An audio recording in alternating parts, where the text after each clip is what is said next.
하나님께서 우리에게 주시는 말씀은 히브리서 11장 1절로 3절 말씀입니다. 제가 보는 성경으로 신약 364쪽입니다.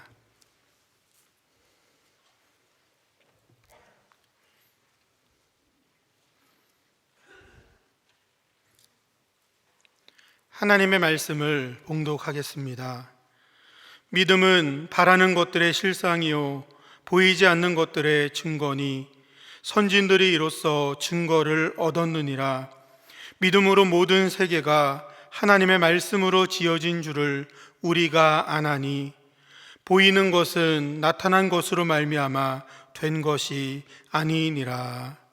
아멘. 2023년 새해 첫날 첫 주일 하나님께서 복과 은혜를 여러분과 가정과 삶의 터전에 충만히 내려주시기를 간절히 바랍니다. 제가 어렸을 때 오뚜기 인형을 보고 신기했습니다. 어떻게 넘어졌는데 스스로 다시 일어날까? 겉으로 보기에는 그냥 나무 인형이고 또는 바람을 불어넣은 그런 풍선 인형에 불과한데 넘어뜨리면 다시 또 일어나고 또 넘어뜨리면 또 다시 일어나고 너무 신기했습니다. 나중에 성장한 뒤에 이 오뚜기 인형의 원리를 알게 됐죠. 오뚜기 인형은 밑을 무겁게 해서 무게 중심을 아래에 잘 잡혀 있도록 만들어서 넘어지거나 심지어는 뒤집혀도 다시 일어납니다. 다시 똑바로 일어나죠. 이런 모습을 보고 1988년 가수 김상범 씨가 오뚜기 인생이라는 가요를 불렀습니다. 이런 노래입니다. 오뚜기 놈이 넘어질 듯 질 듯 비틀거리다가 여바라는 듯이 일어나네 이렇게 세상살이 고달프다고 말만 많은 양반들아 오뚜기처럼 살아가서. 이 노래 들어보신 적 있습니까? 들어보신 적 있는 분은 연식이 좀 된 분들이에요? 못 들은 분들은 아직 어린 분들이에요. 여러분, 새해를 시작한다는 것은 마치 넘어졌던 오뚜기가 다시 일어서는 것과 같습니다. 지난 한 해를 돌아보면 잘한 것도 많이 있겠고 또 잘못한 것도 있겠죠. 후회될 일도 있고 넘어졌던 일들이 있죠. 그런데 넘어진 채로 새해를 시작할 수는 없죠. 다시 일어나서 새해를 시작해야만 합니다. 성도 여러분, 오늘 2023년 새해 첫날 첫 주일에 여러분에게 오뚜기처럼 믿음으로 새해를 시작하라는 하나님의 말씀을 전하고자 합니다. 오늘 본문이 포함된 히브리서 11장을 믿음장이라 부릅니다. 또는 믿음의 명예의 전당이라 그렇게 부르기도 합니다. 명예의 전당이란 예술 혹은 스포츠, 음악 등 한 분야에서 탁월한 성과와 업적 그리고 명성을 남긴 인물이나 성과 등을 쭉 전시해 놓는 그런 기념관이죠. 히브리서 11장을 믿음의 명예 전당이라고 부르는 이유는 히브리서 11장에는 많은 믿음의 영웅들, 믿음으로 살다 간 사람들, 믿음으로 고난과 박해를 견뎌내고 이겨낸 그런 믿음의 선진들이 어떻게 믿음으로 살았는지를 우리들에게 소개해주고 있기 때문입니다. 그들을 통해 그리스도인들이 삶의 문제와 고난에도 불구하고 믿음을 저버리지 않고 소망을 붙잡고 오뚜기처럼 다시 일어나도록 격려해주고 있습니다. 이렇게 믿음으로 산 믿음의 영웅들, 믿음의 선진들을 소개하기에 앞서 오늘 본문 1절부터 3절까지 말씀은 믿음이 무엇인지를 설명해 주고 있습니다. 먼저 1절이죠. 믿음은 바라는 것들의 실상이요 보이지 않는 것들의 증거니 라고 말씀합니다. 믿음은 바라는 것들의 실상입니다. 이 말씀에서 실상이라는 단어는 휘포스타시스라는 단어인데 아래에 확립하다, 아래에 서다 그런 뜻을 가지고 있어요. 즉 어떤 건물을 세우는데 반드시 필요한 기초를 세운다 그런 뜻이에요. 그러니까 믿음은 바라는 것의 근거다. 믿음은 기대하는 것의 기초이다. 이루고자 하는 것을 이루게 하는 보증이라는 뜻입니다. 여러분, 믿음은 하나님의 속성을 믿는 것입니다. 하나님께서 자신이 어떤 분이라고 말씀하신 것을 그 하나님을 믿는 거예요. 또한 하나님의 말씀 전체를 믿을 뿐만 아니라 특별히 하나님의 약속의 말씀을 믿는 겁니다. 하나님께서 약속하시고 성취하시겠다고 말씀하신 대로 하나님이 성취하실 것을, 그 약속을 이루실 것을 믿는 거예요. 우리가 아무리 증거를 보지 못했다고 하더라도 이렇게 하나님께서 약속의 말씀을 성취하실 것을 믿을 때 우리의 믿음이 참된 믿음이라는 것을 증거하게 됩니다. 그러므로 믿음은 바라는 것들의 실상이라는 뜻은, 믿음은 하나님을 향하여 우리의 모든 것을 세워가는 기초 반석이라는 뜻입니다.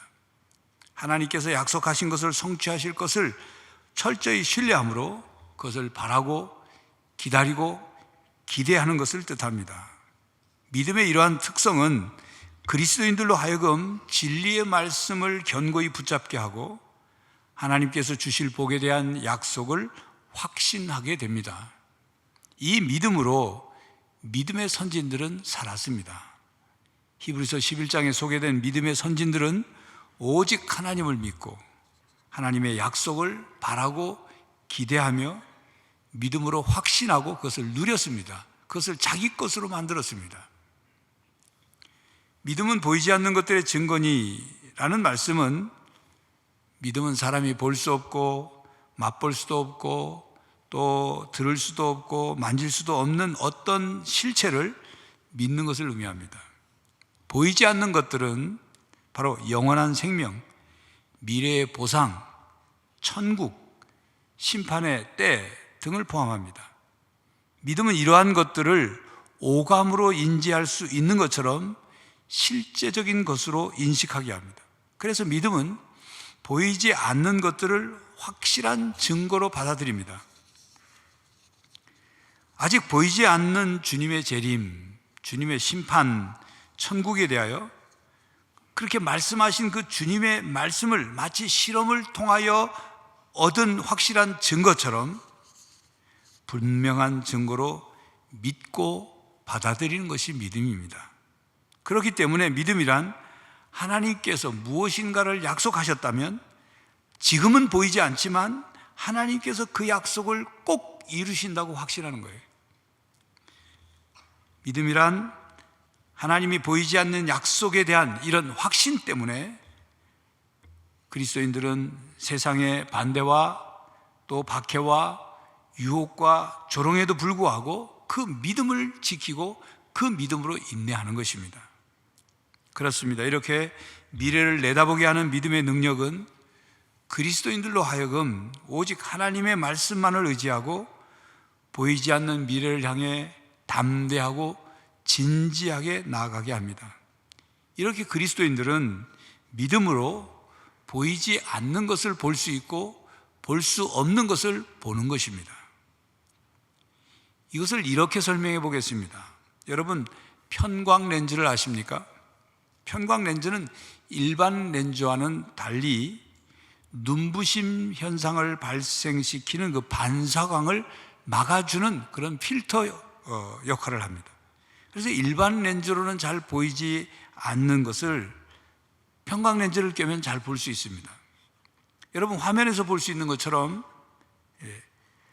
편광 렌즈로는 보이지 않던 물속의 물고기가 보이는 거죠. 물속의 물고기가 그냥 일반 눈으로, 일반 렌즈로, 일반 선글라스를 끼고 보면 그 빛이 난발선되어서 잘 안 보이지만 편광 렌즈를 끼고 보면 안 보이던 물속의 물고기가 보이는 겁니다. 믿음이 그런 것입니다. 믿음의 눈은 대부분의 사람들이 볼 수 없는 실체들, 볼 수 없는 영적인 것, 볼 수 없는 진리, 볼 수 없는 것들을 보게 하는 거예요. 볼 수 있게 하는 거죠. 여러분, 야광 투시경을 아십니까? 어둠 속에서 야간 투시경을 쓰고 앞을 보면 그냥 육안으로는 캄캄해서 아무것도 보이지 않던 그런 시야가 사물이나 사람이 보이는 거예요. 야간 전투에서 매우 유용하죠. 그래서 적의 동태를 살피고 또 적의 어떤 위험물, 설치해 놓은 위험물을 발견하는 겁니다. 믿음은 바로 이 야광 투시경을 쓰는 것과 같습니다. 암흑 같은 세상 속에서 사탄의 공격과 사탄이 설치해 놓은, 만들어 놓은 함정이나 어떤 위험물들을, 지뢰들을 발견하는 거죠. 그래서 믿음으로 하나님의 인도하심을 따라갈 수 있는 겁니다. 이렇게 믿음이라는 렌즈를 끼면 같은 환경, 같은 상황, 같은 사건, 같은 사람도 다르게 보이는 거예요. 믿음의 눈을 크게 뜨면 눈으로 보이지 않던 하나님, 하나님의 나라, 영적인 실체들을 믿게 됩니다. 믿음으로 그것을 분별하죠. 믿음으로 하나님의 인도하심을 따라 순종하게 됩니다. 이 믿음으로 우리의 선진들은 그렇게 살았습니다. 2절이죠. 선진들이 이로써 증거를 얻었느니라. 여기에 선진들이란 조상들이죠. 구약 성경에 나오는 믿음의 조상들. 이 신앙의 위인들은 자신들의 확고한 믿음의 결과로 하나님으로부터 확신과 증거를 얻었다는 뜻입니다.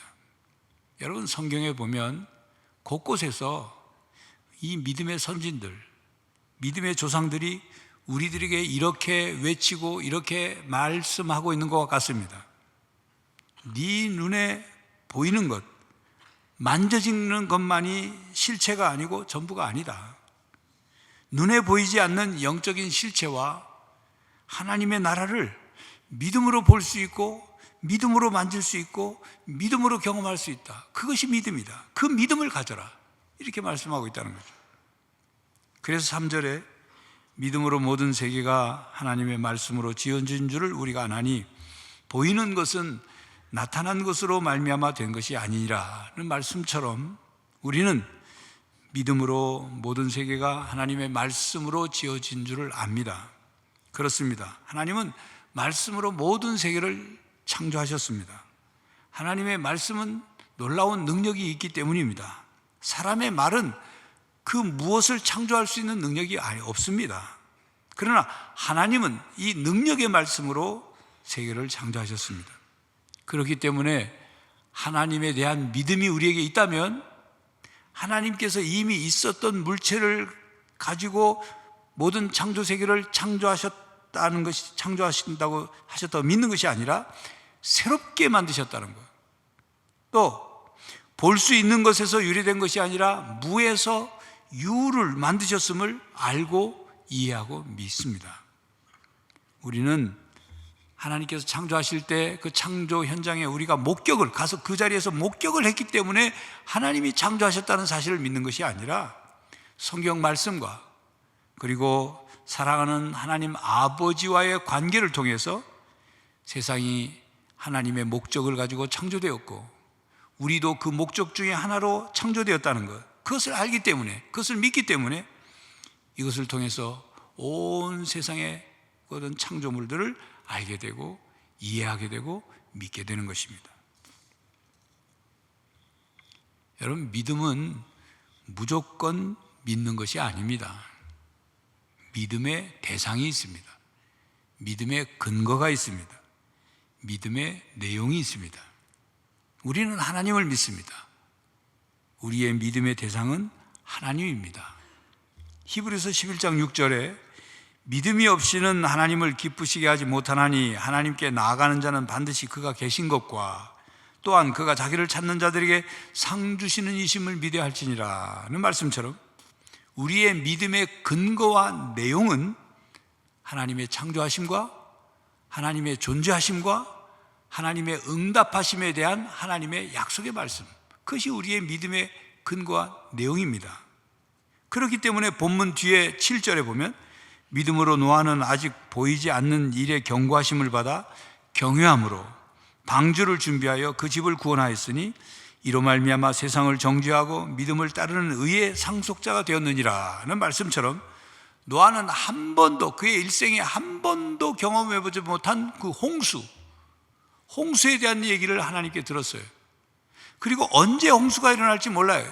결과적으로는 120년 후에 일어났지만 한 번도 경험하지 못한 그 홍수를 믿음으로 준비했어요. 노아는 하나님이 말씀하시니 한 번도 본 적이 없는 방주를 하나님 말씀대로 믿음으로 그 방주를 지었습니다. 이것이 믿음입니다. 믿음이 보이지 않는 것들의 증거가 되어서 방주를 지은 겁니다. 또 복음서에 보면 12년 동안 혈루병을 앓던 여인이 예수님의 옷자락이라도 만지면 나을 걸로 믿고 옷자락을 만졌죠. 그래서 어떻게 됐습니까? 나았습니다. 그 여인은 누가 예수님의 옷자락을 만지는 모습을 보고 병이 낫는 모습을 보고 만진 게 아니에요. 그 여인의 마음속에 예수님의 옷자락이라도 만지면 나을 거라는 믿음을 가지고 만졌더니 나은 거죠. 그 여인을 보고 예수님이 그의 믿음을 칭찬하셨습니다. 그렇습니다. 증거를 보아야만 믿는 것이 아니라 믿으면 증거가 보이는 거예요. 실체를 보았기 때문에 믿는 것이 아니라 믿으니까 실체가 우리 앞에 만들어지는 것입니다. 이게 믿음이에요. 그러므로 우리는 믿음으로 이 세상을 바라봐야 합니다. 믿음으로 영원한 세상을 바라봐야 합니다. 믿음으로 이 세상 속에서 하나님의 뜻이 이루어져 가는 것을 봐야 하는 것입니다. 히브리서 11장에 등장하는 믿음의 선조들을 그들의 삶을 보면 공통점이 있어요. 그들은 새로운 삶을 믿음으로 맞았습니다. 새로운 삶을 방해하는 수많은 것들 앞에서 믿음으로 그것을 이겨냈습니다. 앞이 보이지 않고 미래가 불확실해 보여도 믿음으로 나아갔습니다. 하나님이 살아계신 것과 하나님께서 하나님을 찾는 사람들에게 응답하여 주실 것을 믿었습니다. 그들은 현세에서 평안과 만족을 누리지 못해도 미래의 영원한 하나님 나라에서 누릴 평안과 기쁨과 영생을 그들은 믿었습니다. 우리는 믿음의 대상인 하나님을 믿고 하나님의 약속의 말씀을 믿음의 근거로 이 세상을 살아가야 합니다. 우리의 믿음의 근거가 하나님과 하나님의 말씀이 아닌 다른 것에 있다면 우리의 삶은 늘 불안하고 불확실할 수밖에 없습니다. 믿음의 근거를 자신의 형편과 모습에서 찾는다면 늘 흔들릴 수밖에 없습니다. 자기 확신이나 신념에서 구원을 얻으려고 하고 그것에 믿음의 근거를 준다면 삶의 방향이 혼란스러울 수밖에 없습니다. 문제와 위기를 만났을 때 잘못된 판단을 할 수밖에 없습니다. 미 공군의 제프 패튼 중령의 임무는 전투기 편대를 이끌고 북부 이라크에 있는 화학 무기 공장을 폭격하는 것이었습니다. 그러나 이라크 국경에 들어서자 패튼 중령의 제트기가 미사일 레이더망에 걸리고 말았습니다. 그는 몸부림치듯 제트기를 조작해서 가까스로 레이더망을 빠져나갔습니다. 그런데 그 순간 이 패튼 중령은 귀 속에 반고리관이 손상이 되어서 평형 감각을 잃고 말았습니다. 그는 자신의 제트기가 지금 오른쪽으로 돌면서 위로 상승하고 있다고 생각했지만 계기판을 보니까 60도, 땅을 향해 60도 기울기로 내려가고 있었습니다. 바깥은 칠흑 같은 어둠, 분간이 되지 않는 거죠. 패튼 중령이 인식하기에는 자기 전투기가 상승하고 있으니 이제 고도를 낮춰야 된다고 생각하는데 계기판은 밑으로 정반대 사실 밑으로 내려가고 있다고 하니 패튼 중령은 그 순간 자기의 그 생각을 신뢰할 것이냐 아니면 F-15 이 제트기의 계기판을 신뢰할 것이냐를 결정해야만 했어요. 중력의 7배나 부담을 주는 일이지만 그는 계기판을 믿기로 하고 F-15 제트기의 기술을 위로 올렸습니다. 결국 제트기는 700m 고도에서 간신히 이라크 산과 부딪히지 않고 하늘로 날아갈 수 있었습니다. 그가 자신의 감각과 경험만을 믿었다면 그는 비행기와 함께 산산조각이 났을 것입니다. 그렇습니다. 이와 같이 우리의 자신의 감각과 경험과 지혜와 판단력만 믿는다면 중요한 위기 상황에서 낭패할 수밖에 없습니다.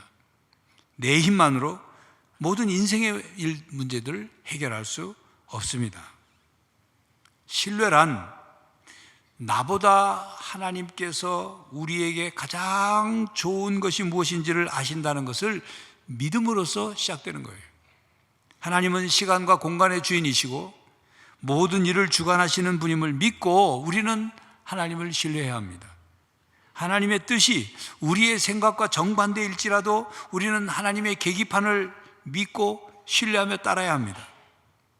신뢰하기 때문에 우리를 맡기는 거죠. 우리의 목숨까지도 하나님께 맡기는 겁니다. 이것이 믿음이에요. 하나님께서 하시는 일은 사람의 생각과 지혜와 능력으로는 감당할 수 없다는 것을 깨닫고 하나님의 섭리와 하나님의 뜻과 하나님의 말씀에 우리를 맞추고 믿어야 합니다. 우리는 우리 자신의 판단력과 지혜만으로 성공적인 인생을 살 수 없다는 것을 인정하고 깨달아야 합니다. 그리고 하나님을 믿어야 됩니다. 우리는 제프 패튼 중령의 반고리관의 기능처럼 우리의 감정과 판단력의 기능이 온전하지 않다는 것을 인정해야 합니다. 죄로 타락한 인간의 본성으로 인해서 우리의 생각과 지혜와 양심이 제대로 작동되지 않고 있다는 사실을 인정하고 깨달아야 돼요. 그리고 하나님의 인도하심을 믿고 믿음의 안경을 쓰고 믿음의 눈으로 우리의 삶을 바라봐야 합니다. 성도 여러분, 살아계신 하나님과 하나님의 말씀을 믿고 삶을 맡기고 의지하며 살아가시기를 바랍니다. 여러분, 여러분의 인생이 여러분의 계획대로 잘 되고 있습니까? 우리는 끊임없이 근심하고 걱정하고 불안해하고 두려워하며 살고 있지 않습니까? 조그만 일에도 우리는 괴로워하고 슬퍼하고 외로워하지 않습니까? 우리는 아무리 손 안에 이것저것을 쥐고 있어도 만족을 못 느끼고 마음의 평안을 누리지 못하고 있지는 않습니까? 사람과의 관계에서 미워하고 시기하고 다투고 분노하고 때로는 열등의식에 빠지기도 하고 증오하고 복수심에 가득 차 살아가고 있지는 않습니까? 상처와 원한을 해결하지 못해 괴로워하며 살아가고 있지는 않습니까? 수없이 실수하고 실패하고 죄를 짓고 괴로워하며 내가 이렇게 살아야 하나? 더 나은 인생을 살 수는 없는가? 이렇게 살다 죽는 게 인생인가? 이런 고민을 하며 방황하고 허무해하지는 않습니까? 이런 삶의 문제들과 인생의 가장 중요한 문제인 죽음의 문제를 어떻게 우리가 해결할 수 있을까요?